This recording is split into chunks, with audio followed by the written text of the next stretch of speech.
I have pressed the record button. Now we can begin. Here we go.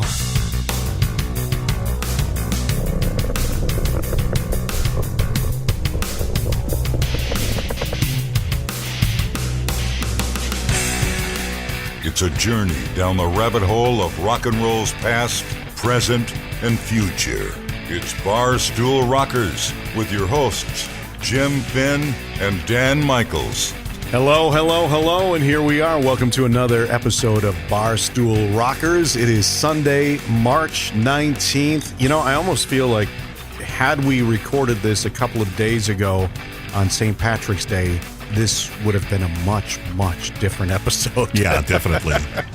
Definitely. Yesterday, news came out that, we lost one of the legends of rock and roll music. Not classic rock. He wasn't a prog rock. He wasn't a classic rocker or anything like that. But Chuck Berry, of course, passing away yesterday, midday at his home. So at the age of 90, rightly hailed as the godfather of rock and roll. Now, Berry is not, as some assume, the inventor of rock and roll. True, he was its most important early architect, but by the time his debut single, Maybelline, was released into the world in 1955, Bo Diddley, Fats Domino, and Bill Haley and the Comets already had iconic hit singles on the Billboard charts. But Chuck Berry helped shape what rock music would become. Yeah, definitely a rock and roll legend. He contributed three things to rock music: irresistible swagger, a focus on the guitar riff as the primary melodic element, and an emphasis on songwriting and storytelling. It was Berry's introduction of undeniable guitar hooks into rock that steered the genre away from the ivory tickling of people like Little Richard, Fats Domino, and Jerry Lee Lewis, and toward simple guitar chords that were easy for teenage fans to imitate. So that's where we really started to pull up rock and roll by its bootstraps. His songwriting style influenced everyone from Paul McCartney to Ray Davies to Brian Wilson. It was John Lennon that once said, if rock and roll had another name, it might be called Chuck Berry. So a pioneer, definitely a man who helped shape rock and roll. Chuck Berry, rest in peace at the age of 90. You're having the day that I've been having for the last two episodes. Yeah. You're really, really tired today.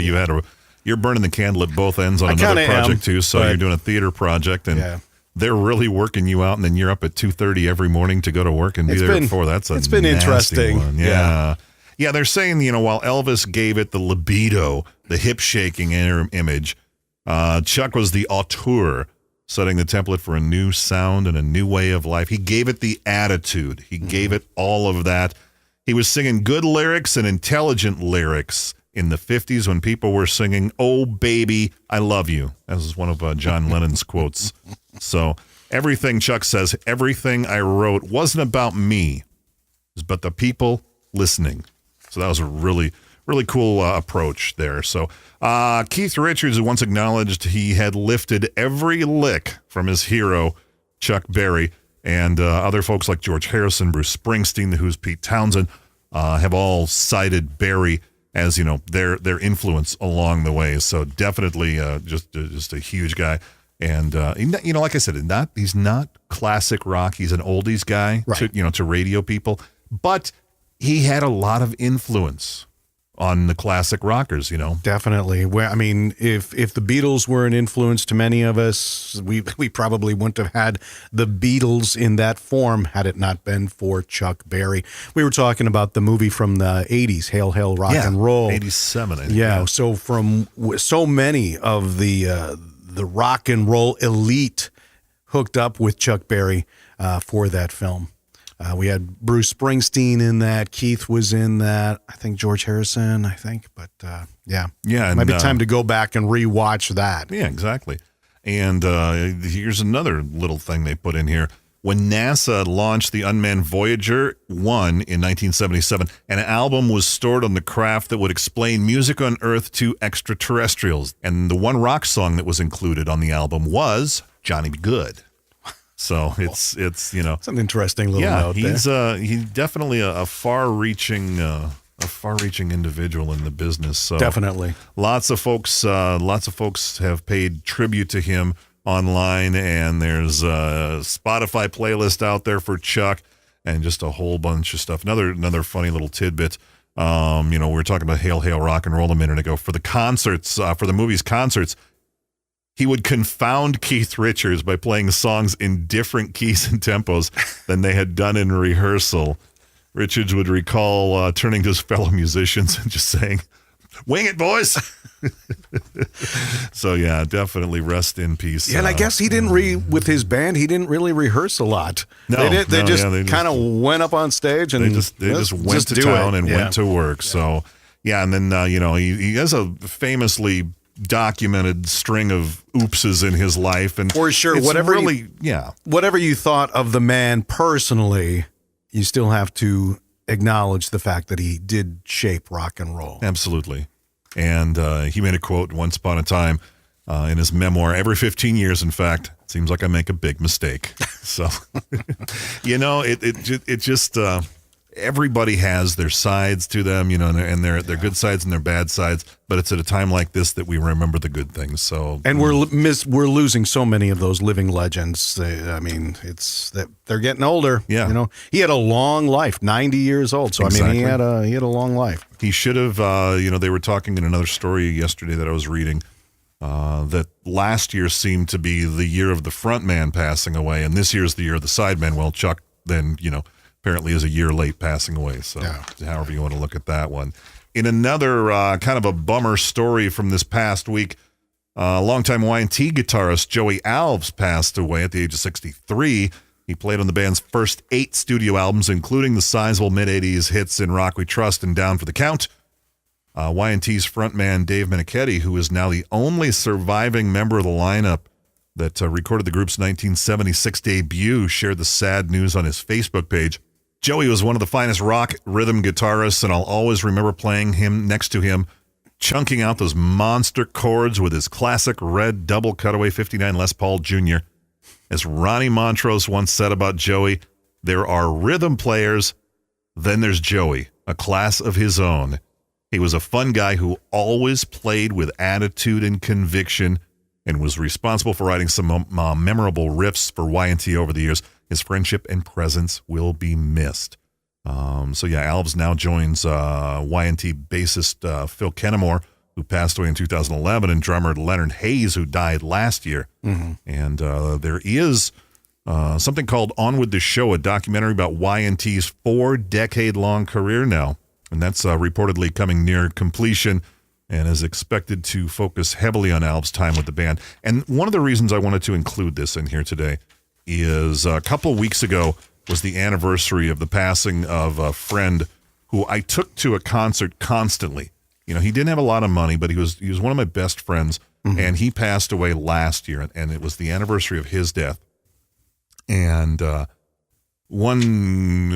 can't remember how many years ago, Y&T played the festival near the area here. Right. And I had backstage passes, and I threw one to him and another person, and he came out of that backstage meet and greet talking about Joey Alves and just what a phenomenal person he was. Yeah. And just the smile on his face talking about Joey Alves just, made it all worth it. Yeah. So some sad news there. Yeah. So let's get something a little bit more upbeat today. It's now Sir Ray Davies to you. The veteran Kinks frontman who formed the legendary British rock band with his brother Dave in the early 1960s has been knighted in a ceremony at Buckingham Palace. Davies made the Queen's 2017 New Year honors list and on Thursday received his knighthood for services to the arts, with the Prince of Wales doing the honors. The 72-year-old rocker and songsmith made light of his special moment and shared a picture for posterity. Ray said, quote, "It lasted 3 minutes and it went very well." And then he said goodbye and went home. So got dressed up for that. Yeah. Through a career spanning more than 50 years, Davies has accumulated a wealth of songwriting credits to his name. We know those Kinks classics. You Really Got Me, All Day and All of the Night. So many great songs. His works have been covered by the likes of David Bowie, Smashing Pumpkins, Jackson Browne, and Van Halen. Now, last December, Ray and his brother Dave, the bickering duo, performed on stage together for the first time in 20 years, sparking rumors that the Kinks might reunite. We'll never say never. Ray is hard at work getting ready the April release of Americana, his first album in nearly a decade. The album is scheduled to arrive April 21st, and it is the first of 2 volumes due out this year. So he's been knighted. He is now Sir Ray Davies. Wouldn't that be a great thing to have in the States? Yeah, tonight. What would you call it then? You wouldn't be knighting somebody. You would be. No, you'd be like just bestowing dollar signs upon them or something. I don't know. Yeah. In I don't even want to go to politics. And what American rockers do you believe would deserve something like that? Probably Tom Petty. Yeah, you took that one from me. Sorry. Who I else? don't know where else to go with that one. I have to think about that. Yeah. It's a topic for another time. We may have to come up with our rock royalty list. Our rock royalty list. If we were doing something similar to knighting people here in the U.S. of A., who would deserve that? We'd present them with an honor, a nice fine walnut base with 2 beer bottles crossed, toasting each other in the air. I like it. News from the world of Fleetwood Mac this week. Stevie Nicks saying there'll probably never be another Fleetwood Mac album. In a new interview with Rolling Stone, the singer and songwriter said, "I don't think there's any reason to spend a year and an amazing amount of money on a record that, even if it has great things, isn't going to sell." She talks about basically what the band does is goes on the road, do a ton of shows, make lots of money, have a lot of fun, and making a record isn't all that much fun. She said, if the music business were different, I might feel different. She said she's going to be back with them at the end of the year for, I think, another tour. Just needed my 2 years off. Until then, I wish them the best in whatever they do. For now, it appears Stevie's happy playing the solo artist, especially when it comes to a band like Fleetwood Mac, which has its share of drama over the years and inter-band relationships. When you're in a band, you have to be part of the team, she once told Rolling Stone. There's something comforting about that, but in my solo career, I get to be the boss. Having both for a Gemini like myself is perfect. And I knew that in 1981, that me having a solo career would only make Fleetwood Mac better. So Stevie reaching into the, is that, that's not mythological. What's the proper thing for that one? The star signs. The astrology, there you the go. horoscope. Yeah. Yeah, she has to go. Yeah. I don't know if I buy it, but she did this recent interview with Rolling Stone magazine. It was a fairly lengthy interview in which she touched upon a lot of different things. She talked about the hardest part of success and understanding men that you didn't understand in your 20s. And she talks a little bit about Lindsey Buckingham. And one of the interesting things, kind of to elaborate on what it was you were talking about, one of the questions they asked her was, what has 42 years as a member of Fleetwood Mac taught her about compromise? And then, like you mentioned, she said that it does mean that when you're in a band, you have to be part of a team, that there's something comforting about that. But she acknowledges that her solo career, hey, she gets to be boss. She likes that. Lindsey Buckingham and Christine McVie are about to release an album as a duo.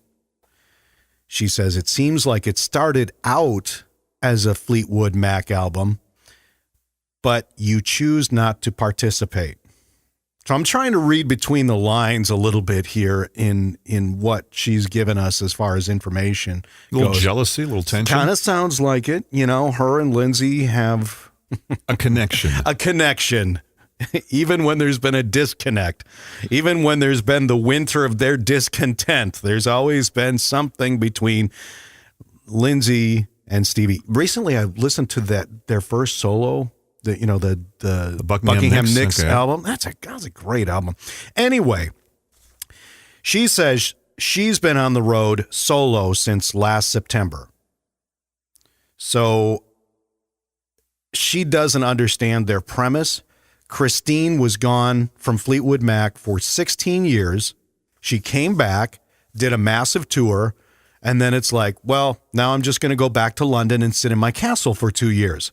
She wanted to keep working, said she would be back with them at the end of the year. She thinks for another tour. This is Stevie saying that she'll come back and do another tour. But as far as the not recording another Fleetwood Mac album, now she makes a lot of good points there as far as, well, if it doesn't sell anything, what's the point of recording it? But let's face it, that's never stopped them before. No. And so there might be a little tension happening there. It sounds like that, but there always is in Fleetwood Mac. There's always somebody doesn't want to do. It's either Lindsay says, I don't know, I'm working on my own solo thing now, so I don't really want to do a Fleetwood Mac thing. I just don't buy it. I think there will be another Fleetwood Mac album, and that maybe Stevie's looking for a little attention. Never in rock and roll. Never. I know. It's last week with Yes and a lot of different times, it's always that same old story. With chemistry comes combustion. Yeah, so indeed. Speaking of combustion, Frank Zappa's kids definitely aren't playing in harmony these days. Tensions between Ahmet Diva and Dweezil have reached a heated point where that Ahmet and Diva are now seeking relief in the legal arena. This has gone around a couple times. This happened last October, I think. There was some tension there. So yeah, Ahmet and Diva are asking for permission to establish a website to counter false and negative publicity and allegations that have been made in the media by third parties, including beneficiaries of the trust, without causing suspension or removal. According to the petition, the relentless and continued assertions are compromising the value of the trust, and they want to repeal these misguided, mean-spirited, and blatantly false attacks against the trust. According to, they're saying that basically Dweezil is out there talking smack about a lot of things and making negative comments and putting things in a big negative light. And there was a whole huge dust up last October. You can go back and reread on that and look that up on online about, tension between the trust and Dweezil about royalties to be paid out and everything. And then there was allegedly a cease and desist order as well. But according to Ahmet and Diva, there's no cease and desist order. In fact, the petition says the trust owns the Zappa Plays Zappa mark that's for use by any of the kids. And Dweezil was merely asked to pay a $1 licensing fee and to share 10% of his proceeds with the trust, as well as sell Frank Zappa merchandise along with Zappa Plays Zappa merchandise. Now what's going on is Dweezil is touring out there with his whatever the insert word here he wants, cease and desist tour 2000. So yeah, so it's just all fun in the family. It's bad enough when it's inner band stuff going to court, but when it's within the family and the estate, I mean, can you imagine? It's bad enough when you're with your brothers and sisters and you're trying to figure out how to divvy up the estate and who's going to get the house and who, when are we selling it and how much are we selling it for and what about this and what it's about just mere mortals doing that. Yeah, right. But something like this, what a nightmare. Where Zappa was dad, yeah. So Frank, of course, passing away back in 93. Right. Been gone for a little while. I wonder what he'd say. I'm pretty sure, and this is interesting because I know that Sean gets along well with Yoko, but I know that there's some difficulties between Julian and Yoko. So now, I can't imagine if that Pandora's box ever got open. I saw the Access movie was on this week, and there was a movie on there about John Lennon, and they were talking about, the favorite son. I'm assuming that's Sean. Mm-hmm. Okay. Mm-hmm. So yeah, they're talking about how the favorite son could do no wrong, and it created a lot of tension within the family between the sons. Well, and only because you have to remember that when Julian was born, which would have been, I believe, the late 60s, John was completely focused on being a Beatle. Plus all of the inner turmoil and personal things that he was going through at the time, he recognized the fact that he was a crappy dad to Julian when Julian was younger. And then by the time he and Yoko had Sean, the damage had already been done between Julian and John as far as, where's Dad? Why isn't Dad spending time with me? And John started to kind of course correct that and make up for time with Julian later on in his life, but then he was dead. And so, he focused from like 75 until 1980. He spent all that time being a house husband and child rearing with Sean. So yeah, I mean, Julian probably felt like, geez, and now Dad is ready to be a dad. Why couldn't that have worked out for me? Well, and there was that story a couple weeks back about Phil Collins' daughter putting out some note online, writing a letter forgiving him for all of the, the bad dadding he did. And I can't identify. I don't have any offspring of my own. There's one little guy in my life who's like a son at times, but I can't, what you go through as a dad and, what he went through, no idea. Well, and I can't imagine had I been a Beatle, I can't imagine what that would have been like, trying to be a father, trying to be this person that is in so much of the public spotlight. But you know what? We needed somebody to basically break down all of the legalese for us today, because we had the Zappa story and we're heading down or going up. You wouldn't have made a good Beatle, by the way. No. What? Your beard. Hey, you have 5 o'clock shadow at 9 in the morning, dude. We're heading up on that stairway to court again. Yes, that's right. They're heading back to the courtroom again. The copyright fight over one of rock's most famous tunes is heading to a federal appeals court as the heir of a songwriter continues his effort to prove that Jimmy Page copied the intro of Stairway to Heaven. In June, a jury found that Zeppelin did not steal Stairway from Spirit songwriter Randy Wolf, while the jury believed Page and singer Robert Plant had heard Wolf's track, Taurus. It did not find the two songs to be substantially similar. This story is so completely convoluted, so let's do the best that we can, okay? In a 90-page brief filed on Wednesday, 90, attorney Francis Malafy argues that it is quite clear that Page relied on Taurus. That's a lot of arguing. That is a lot of arguing. When creating the iconic intro to Stairway, and that the jury only found the songs were not substantially similar because of evidentiary errors and erroneous instructions. These issues are common to cases involving sound recordings created prior to the mid-70s, when the federal government began recognizing copyright protection of the songs themselves instead of only protecting what was written down in the sheet music. Like I said, very convoluted story. We would need somebody in here that is an expert on all things legal. Well, then you have to add in the creative aspects of it too, and there are lawyers who specialize in the intellectual property laws, and I'm assuming you've heard the Spirit too. Yeah, and it is. It is. There's a lot there. There is. I'm not going to say there isn't something there. But I'm sure there's a little there. Yeah, to use exactly popular language. But I'm sure Page and Plant are thinking, oh, bloody hell, not again.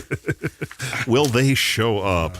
It never got to legal blows or blows very badly that we know of, but Sammy says he wouldn't want to deal with the anxieties that would come with a Van Halen reunion, but would consider it if David Lee Roth and Michael Anthony were involved, which we talked about that a couple weeks ago. I think that would be the cool way to do it.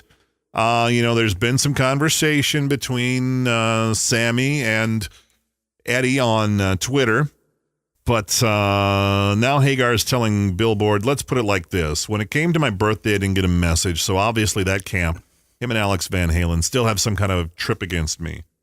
I'm certainly not looking to get back in. Who said this? That came from Sammy. Okay. He says, I'm certainly not looking to get back in that band when I got Chickenfoot sitting in my lap and I'm scared to grab the reins of that one. Van Halen would be twice the nightmare of the workload and the anxieties about getting along or being worried about being stabbed in the back again or something. I don't want to put myself in that situation, that's for sure. Everybody's saying, well, what would it take? For me, no money, man. I don't need money. I would do that for the fans and give the money to food banks or something. So, but he says, if he's ever to be a part of a reunion with the brothers Van Halen, that Mike would have to be there and they would need Roth there. And basically everybody would go out and do the songs that they made popular. First of all, Mr. Michaels is officially paying homage to Mr. Hagar today with his This Is Sammy yes. Hagar. Was that purchased at the last festival? Or No, that was actually came with the album. Oh, okay. I'm on that kind of basis with him. Okay. I can order it off the website just like anybody else. And one of the first things he said to me was today when we got ready for the podcast was, well, the new Chickenfoot's here. Have you seen the new Chickenfoot? Well, yeah. You've right got here. your visual aid today. Yeah. Yes, chicken. There you go. Ooh, two the discs. Nice. Trifold. New have you perused the whole thing yet? I Spotified it. This came in okay. actually after I Spotified it, but I had to have the physical copy. I just need it so I can do my lossless rip onto the server. I'm proud of you. It's a happy day when you get something like that in the mail. Absolutely. So I'm a little surprised about why am I a little surprised about him feeling that way about Roth needing to be there for a reunion? I don't know. He wants it for the fans. Yeah. I really think that last year had a big impact on him. And, he's out there doing it for...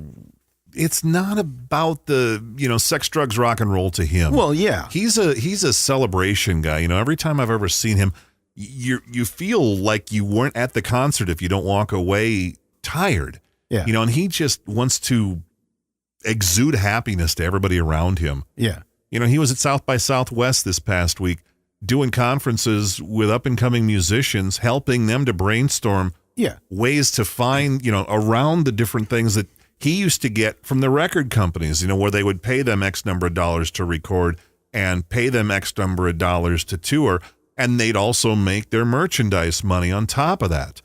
And he was trying to brainstorm with these people and come up with new ways to do it. And he was recording the road trip down there with Daryl Run DMC something or something. Yeah. Sammy's definitely got his act together, and I totally believe him when he says, hey, I don't need the money, because he does have quite a bit of money. He's well off, Mr. Hagar. But and for anybody who hasn't read Sammy's book, what was that called again? Is it something about the Red Rocker? Okay, all right. Give me a second. I'll find it. If you haven't read Sammy's book, I highly recommend it. I read it a few years ago, and it is an entertaining read. It's a good read, and it's a quick read. It won't take you very long at all, but highly, highly recommend that. Read My Uncensored Life in Rock. Yeah. He talks about boxing, though, in there. He talks about a lot of and things. His father, in there. and and the very early beginnings with Montrose, and it's a good read.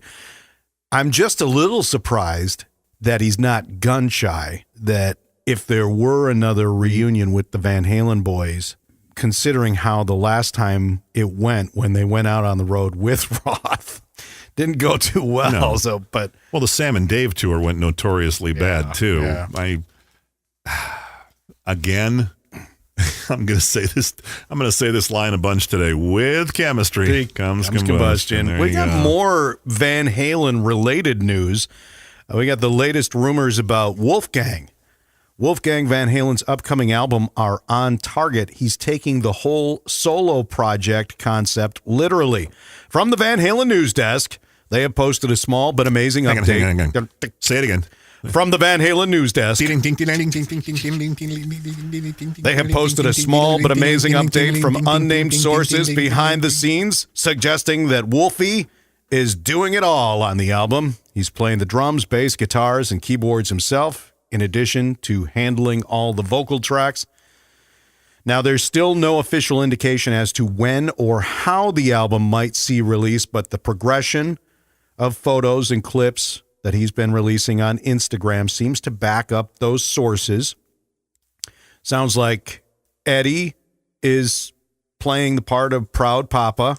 Eddie Van Halen has summed it up as sounding like AC/DC meets Van Halen meets aggressive pop, and insisted it was important music in the context of modern rock and roll.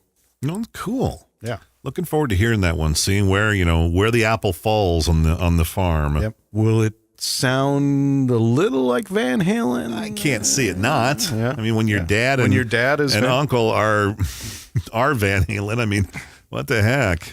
Well, it's much different than But it's say a if younger you're generation for sure. I mean, Wolfie's what?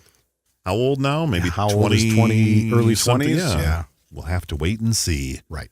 It'll be Mad Outta Hell, the musical, the stage production based on the songs Jim Simon wrote for Meatloaf's breakthrough Mad Outta Hell record, has completed its opening night, and the earliest reviews suggest that this is one rock musical worth seeing. Okay. Manchester Opera House in England and the Manchester Evening News said, it's a truly staggering piece of musical theater which breaks new boundaries in staging, choreography, and concept on an epic scale. So I remember when he, I remember seeing him in concert a couple times, and in fact, he played a festival, and a lot of people were kind of crabbing and crowing that it was so over the top dramatic. Oh, and it's well, like that's people, what, that's what it is. That's Meatloaf. Yeah. So it's a perfect thing for that. Yeah. And there was, another musical note, the Pink Floyd opera. The opera got rolling up in Canada this past week. Roger Waters making a few comments on it. They asked him, is this more for the rock fan or the opera fan? And it's definitely for the opera fan. I did post a snippet from one of the songs, and I don't recognize anything. Yeah. It's like Comfortably Numb doesn't sound the same. Yeah. Am I supposed to clap and scream with this, or what am I supposed to do, hon? Well, it is essentially a rock opera like The Who's Tommy, but this is taking it to the extreme, making it a fully fledged operatic piece. Yeah. So and apparently that's going to be coming over to the States too. Wow. For production, so that'll be an interesting Some of the one. photos look cool. Yeah. But, yeah. It's neat to see them taking that on like that. Sure. So, you mentioned The Who. They've announced a residency in Las Vegas, putting off retirement as they wind down what they call a final tour. Caesar's Palace will play home. It's one of the landmarks of Sin City, of course. And they said The Who will be playing at the hotel on July 29th. The residency will initially only be 6 shows, although a statement described it as a first run. Good luck with all that. Not to be a Debbie Downer, wah, wah, wah, but I love The Who. Who's is one of my favorites. I saw them live maybe, 8 or 9 years ago, and it was a great show. They sounded a little rough because Roger's voice was, we'll just say, tentative. That's a tough catalog to sing when you reach your golden years. That is a tough catalog. He has done it admirably. I do not mean any disrespect. He's a great vocalist. He's still got it, but age beats you up. It does, and there have been a number of Who cancellations. Sometimes it's Roger, sometimes it's Pete. So if you're going to fly to Vegas to see one, I hope they pull it off, and I hope it works out. I myself can't do it anymore. I can't buy a ticket to the Who show because I just don't know if it's going to happen or not. Well, we do have somebody out in Vegas we could always call on. Oh, yeah? If they go see it, our friend Eddie is out there. Oh, yeah. Eddie Webb and his wife Pam both live. They're out there. Of course, they both live there. Yeah. But they go see a lot of shows. So that might be something to contact and get Eddie out here about. Kind of talk about some of the shows going on in Vegas. Yeah, it'd be fun. What do you got over there on the notes? Or is this over to me now? We got. Are we moving into the random notes? That was actually a random note there. Okay. So we're speeding right through today. Pink Floyd is sharing a rare performance of Adam Hart Mother. The tune was filmed at the Festival des Saint-Tropez in the south of France in 1970. The clip was in last November's disc box set, the early years, 65 to 72, but it can now be found on the DVD Blu-ray release, 1970, is it Deviation? Which is one of 6 discs from the box set that is being released separately. You can check the video out on YouTube. I love seeing all this early Pink Floyd stuff. It is so cool. That was part of the almost $600 box set, wasn't it? Yes. Yeah. So now, and here's a question for you. You're a fan of Pink Floyd, Okay. yeah, but of any band, okay? And we've kind of touched upon this several times in the past few weeks. You say to yourself, okay, I absolutely must have this. I don't care if the box set is going to set me back $400, $500. I'm going to do it because I need it. You buy it. Then a little less than a year later, they release primarily one of the things that you may have bought the box set for separately at a less expensive price. Are you ticked off or are you not ticked off? Isn't that the lesson we learn all the time? And don't you expect it all the time? Yeah. You know, they'll always repackage it and try to, turn it into another product. Mm-hmm. I mean, Kiss. Yeah. Yeah. They have that massive box set that looks like a flight case, right. with all the albums and everything in it. And, right. And then they've started doing single releases and stuff. It's I don't, what's the nice way to put this? I don't put it past anyone, to suffer the George Lucas syndrome. Well, it's going to happen, but they're going to remix, they're going to remaster, they're going to do all that stuff. And I guess they're going to look for every last way to make $1 that they possibly can. I mean, it's, sure. We're going to look for every way we can to try to attract listeners to the podcast. And it's the same thing we do in radio, We're trying to get listeners, but, we're not taking money out of people's pockets. And Pink Floyd no longer functions as a band. No. So, yeah, I guess we just have to make those decisions as fans on our own. Do we wait? Or do we need it now? We're just going to take the chance. Well, and at what point do you stop? Did you stop with Pink Floyd after Division Bell, or did you go all the way through Endless River? Me? I went all the way through. I know you did too. Yeah, exactly. I was singing the praises of that baby when she came out. Yep. Speaking of Pink Floyd, San Francisco Art Exchange, we kind of mentioned this last week. San Francisco Art Exchange has been selected to represent the sale of some of the most instantly recognizable artwork of the world of classic rock. The paintings selected by Gerald Scarfe as his most important works include The Scream, Giant Judge and Hammers, The Mother, and the original storyboard, just to name a few. The original storyboard is something like, I want to say 36 inches tall and about 8 feet wide. It won't be a traditional auction, though, if you're thinking about getting in on it. The one-of-a-kind originals will be priced on the website, and the first person to agree to the price and terms will be the winner. If you go look at the website, you actually request a prospectus.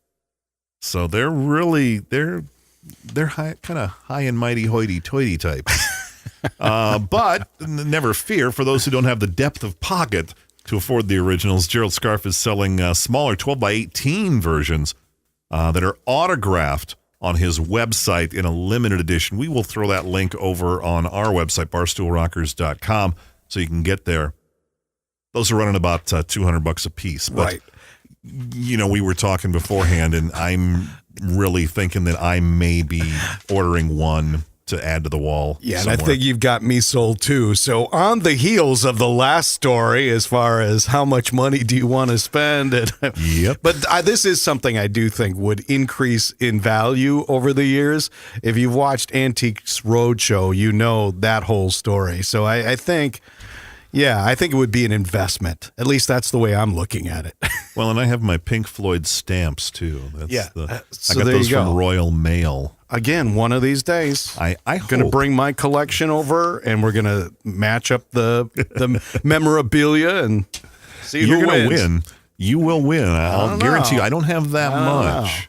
I got some cool stuff, just not that much. And Wilson is going to live stream her upcoming solo show from the House of Blues in New Orleans. Fans who want to hear the Sunday performance are being asked to register for the stream at eventbrite.com. Wilson says the show will be a mix of songs that have powered her life, iconic soul-stirring covers, songs from her years of solo work, and the unforgettable songs of heart.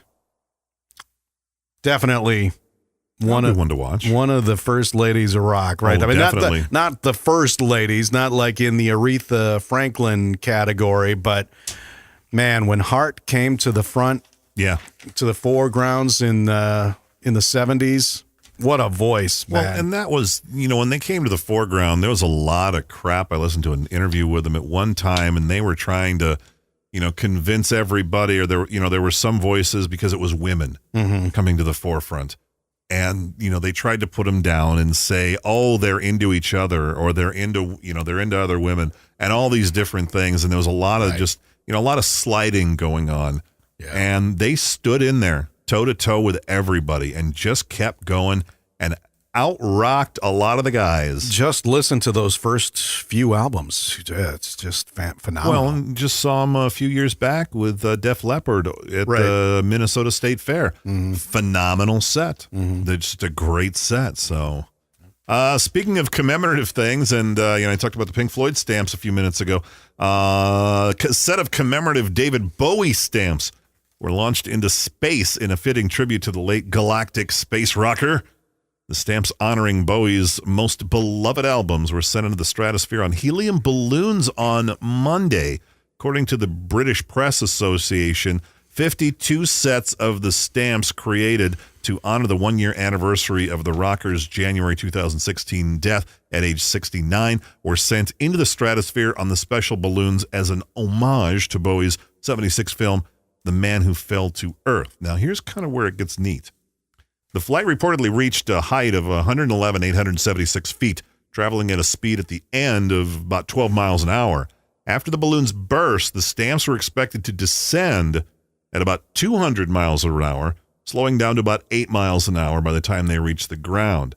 Fans were invited to guess where the stamps fell to Earth, and the winner was given one of the limited edition versions. So. Oh, that's sweet. That's a That really is sweet. cool thing. So Royal Mail actually has some cool things from time to time. Yeah. Like I said, I have the Pink Floyd set out there, and this set will be coming. I went down this morning and checked the mailbox thinking, well, maybe it arrived yesterday because I checked the website and they said it was released on the 14th, but it's coming all the way from London. So it has to, get across the pond, make it through customs, and then get to us. And the way the post office works these days, something overnight now takes 3 days. So I don't know. Well, ground control to Major Michaels. Do you think next week we'll do an unboxing of those stamps, or do you think you probably won't be able to wait to unbox those if it comes in Thursday or Friday, We'll yeah. see. But Okay. I don't know. We'll put the video up, yes. I want to see them. I want to see them. I they'll want to see be what they in there, excited, absolutely. especially. Yeah.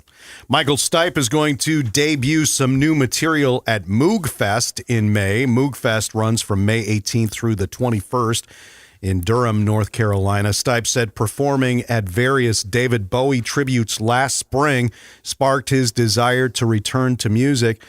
Don't get hopeful for another REM reunion because it's probably not going to happen. But the new material is Stipe's first solo composition and will serve as the soundtrack to a never-before-seen multimedia installation, which will also premiere at the event. Well, that'll be kind of cool. Yeah. So no chance of an REM reunion? Not with the originals? Not right now. Okay. If money's right. who knows? Ka-ching. We all knew Bruce Kulick. He was one of the guitar players in one of our favorite topics, Kiss, at one time. He has a brother named Bob that a lot of people know about, but some people don't. And Bob Kulick has been a musical force with Kiss for years. Most Kiss fans know that. Also Alice Cooper. He played with Wasp, Diana Ross, Motorhead, Janis Ian, Michael Bolton, just to name a scant few, and that's just a few. Well, he's recruited a bunch of friends to put out his own album here coming up pretty soon. And it's called Bob Kulick, Skeletons in the Closet. Dee Snider and Todd Kearns will be adding vocals to it along with some other folks. Also, let's see, Rudy Sarzo, Chuck Wright, his brother Bruce will be playing. Vinny Appice, I think. Okay. There's Carmine Appice and Vinny Appice because they argue about the pronunciation. Right. And their sister says a third one. Frankie Banali and Eric Singer will also be playing, along with just a ton of people. So that's going to be an album that comes out here before too long, later this year. By Vanity Music Group. So cool. That'll be a very cool thing to keep an eye out for. That's a session player that has spent a very, very busy time moving from studio to studio. I think we should see a reality TV show where we get somebody like this that just goes around and plays from studio to studio because how do you go from an Alice Cooper recording, and you probably don't, but I mean, just the thought of one day you're in an Alice Cooper recording session, and the next day Diana you're Ross. or Michael Bolton. Yeah. We need a reality TV show like that. I always remember the old SCTV days with Rick Moranis. They did a sketch where he was playing Michael McDonald, and he literally did that. He just ran from studio session to studio. One moment he was recording Christopher Cross backup vocals, and then he was at the Doobie Brothers, and then he was everywhere. I always love Michael McDonald's vocals. You know, what's he saying? I have no idea. We need subtitles for that. Paul McCartney has announced that he'll release a 3-track cassette for this year's Record Store Day titled Flowers in the Dirt, the cassette demos with Elvis Costello. The limited edition release features the songs I Don't Want to Confess, Shallow Grave, and Mistress and Maid, which were all recorded in '89. It'll be on sale on April 22nd, comes after the relaunch of the Flowers in the Dirt Archive Collection, which will arrive on March 24th. That means hopefully it'll be at my doorstep on March 25th. No, not a chance. Now, there's been controversy Amazon's with this. pretty good with that. Yeah, they are, especially if you've got Prime.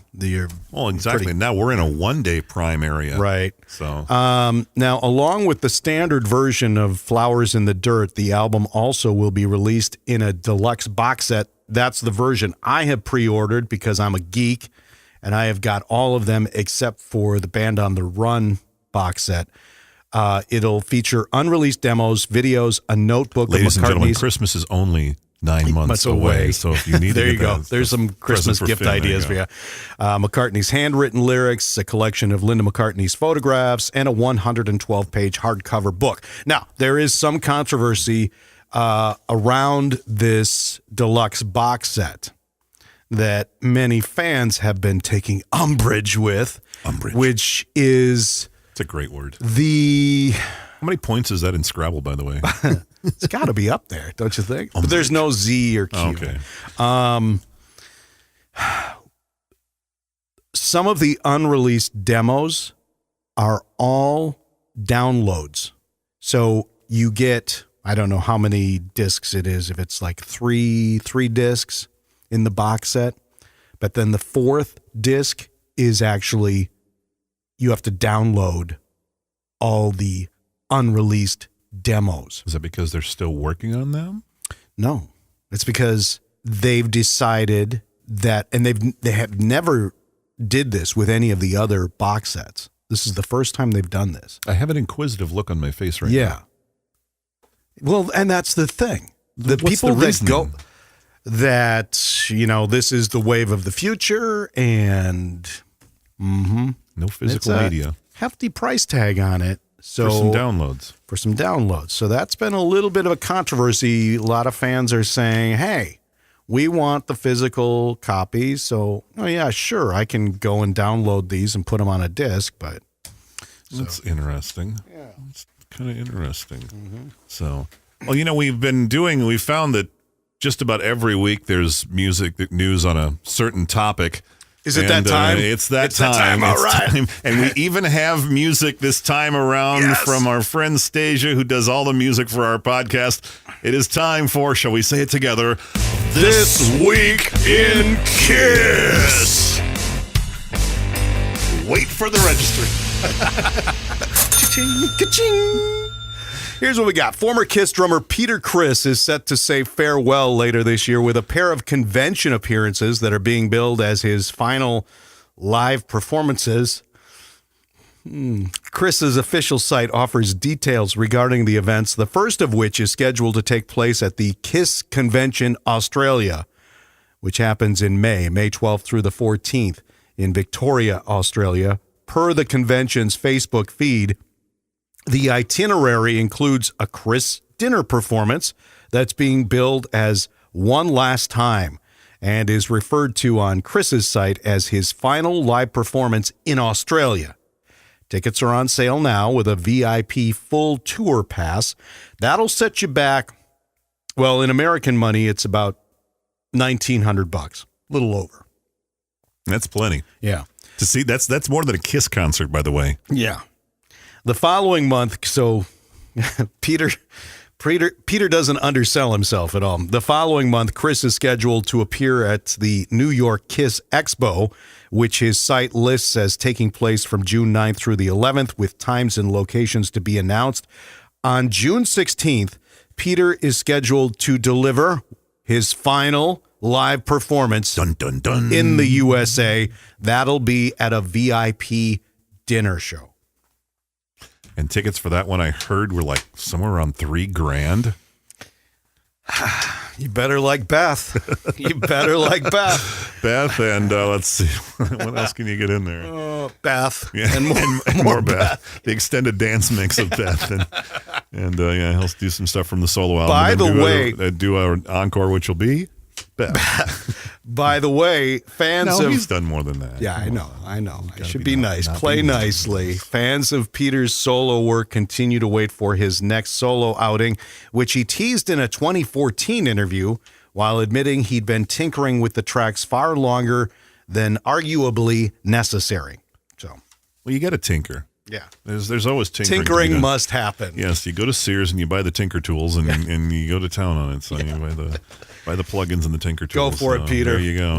Yeah. If you're up for some new music, Scale the Summit. They've got a new album coming out, and there is some new music they're putting out there. We'll put that on the bottom of the episode page today. Mentioned the Bob Kulick stuff a little bit ago, but yeah, Scale the Summit. And really, really cool song. So if you're into that, by all means, check that one out. I feel like we've been slagging a little bit in the world of prog, so we need to up the ante. There's been a couple that have we posted on last week that we forgot to do the music thing last week, and there were some albums on there. And I'm pretty sure I posted them. If I didn't, I will on today's episode. I'm just page, talking so- on the podcast. okay. Yeah. Yeah, I mean, well, it's just what's What's front making and news center, and- you know. yeah. I mean, well, 35. Let's see, is this the 35th anniversary of Asia? And that was kind of the marriage of pop and prog, Right. you know. Right. And that kind of brought mainstream prog to the forefront. That's celebrating its 35th anniversary this year. Wow. So, yeah. So I got an email the other day from a friend of mine. Said, I was listening to episode 5 on my way home yesterday. I thought of a question y'all might discuss sometime. Thank you, Billy, by the way, for this one. When it comes to your favorite album by any band, what makes it your favorite? Is it because you feel it's their best work, or is it a nostalgic thing that brings back great memories of a certain time in your life? Case in point for me, Styx's Equinox.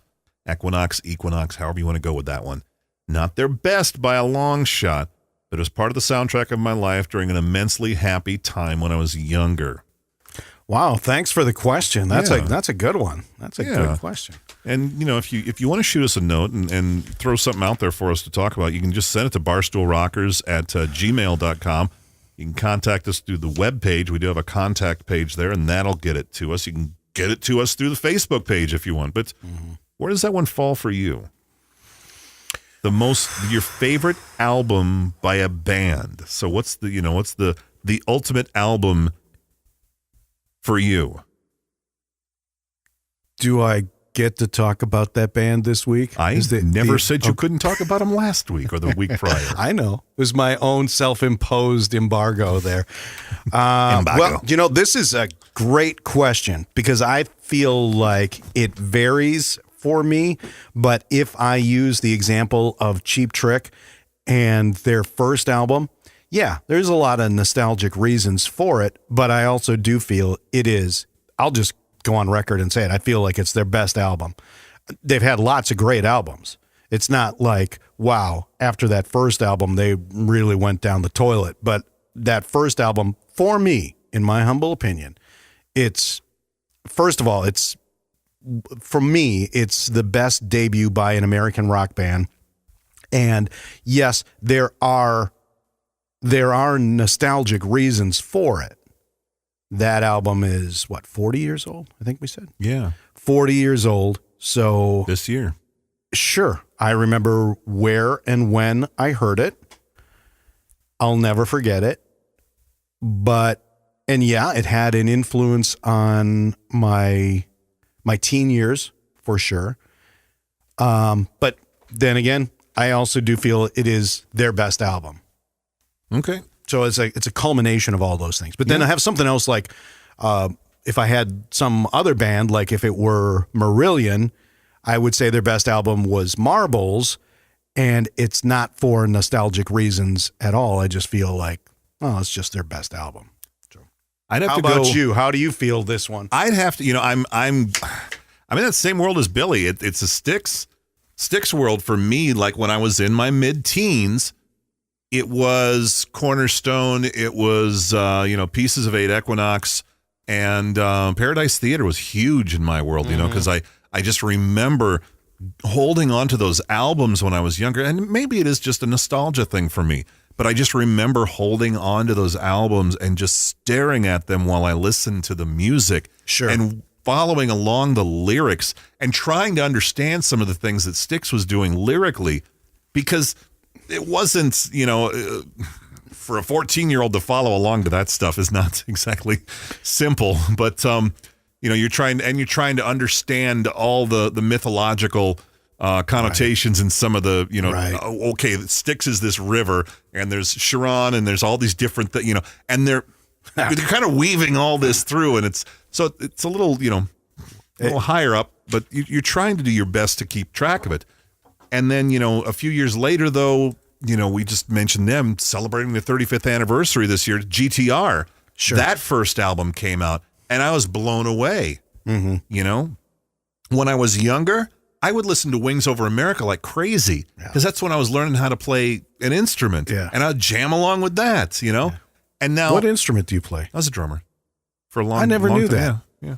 How long have we known each other? I never knew that. I know. Well, there's a lot of things, Again, the musical therapist couch. There you go. That's crazy. Albums come around every once in a while that just kind of make, that are kind of like touchstones in your life, I think. And, and the most recent one I can say, and I know I've beat this one to death a few times, but is Neil Morse band, Similitude of a Dream. It's just a phenomenal. It's got some, there's some people that are not comfortable with it because it has some religious connotations to it. But the music and just the way it's presented, you don't even have to, take apart the words and try to define them all. Mm-hmm. You can just listen to it superficially and just the music and the melody and everything and just allow yourself to get taken on a journey by that album. Sure. We were talking about that a few weeks ago with George Harrison, where whatever the lyrics are, what their meaning is, and if you're turned off by the religious aspect of it, just listen to the song and just, listen, step back a couple feet from it. Yeah. You don't have to listen up close to the song. Just step back away from it a little bit. Right. And the Similitude album just takes you on such an emotional journey. It just grabs you, and goes. And it's moving. I don't know any other way to put it. So there really isn't any nostalgia with that one, but no. with the Styx ones, yeah, there's a lot there. So, and if you think that Equinox was complex, go back to like The Serpent is Rising or something exactly. like that. I have the Wooden Nickel albums actually. They're downstairs in a box somewhere. Yeah. Oh, that's going back there. That's going back. That's And you mentioned way back. You mentioned Cornerstone, which immediately made me think of Boat on the River. Okay. I love That's a great and I song. love a lot of that stuff, and just a lot of the music that they did back then. People never really, people listen to the hits, and you need to listen past the hits. Well, and that brings up another side topic too, which is Styx saw a lot of commercial success, especially right around that time period. And on the heels of that, well, right around the same time period, we had bands like the corporate rock bands like Foreigner. Oh, yeah. Bands that were, sure, they had that more label friendly bands. Yeah, and then they got plenty of radio airplay, but still, come on, Cold as Ice. That's an awesome song. Oh, absolutely. You have to. And we talked about that last week too, where if a band is commercially successful, I'm not allergic to it. I'm not going to say, oh, well, this must suck because 20 billion people say it's good. Yeah. Sure, there are times where I disagree with the 20 billion people. But well, if there's skinny jeans involved, I'm probably going to disagree. But that's me going into my get off my lawn phase of life. So, but I at least can admit it myself. You'll find more info and links for many of today's stories at barstoolrockers.com. Just click on the episodes page. You can also check out our blog pages. We've kind of slacked off on that in the last couple of weeks. We've both been really damn busy, though.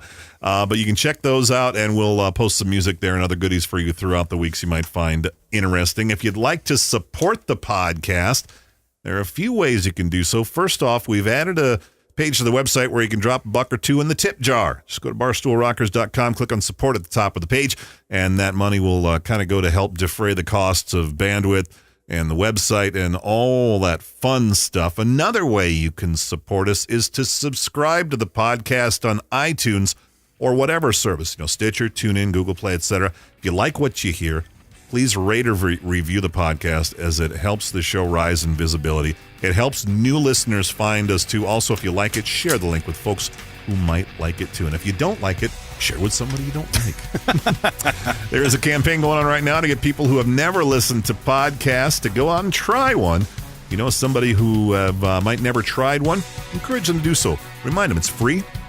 It doesn't cost anything. Just subscribe and it automatically appears. And even if you don't want to listen to us each week, hit subscribe anyway. Yeah. We appreciate it. Would help us out. Exactly. Yeah. Ask them to try this one, though. If you'd be so kind to share this one on social media, use the hashtag TRYPOD, TRYPOD.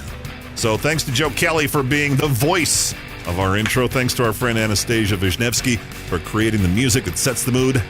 And thank you all for listening. And we desperately needed the This Week in Kiss music. So, Stasia, that is much appreciated. We talked about that for weeks. It's here.